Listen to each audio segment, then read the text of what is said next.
எல்லாமே கை ஷாட் தான். பாஸ் பண்ணி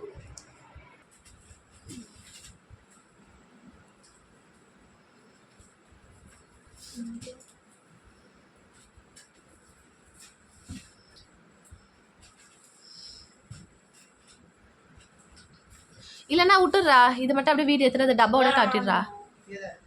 இதெல்லாம் எடுத்துட்டு அந்த டப்பாவோட காட்டிடு. ஆமாம், ஏன்னா அது எதுக்கு அது வேறு பிச்சு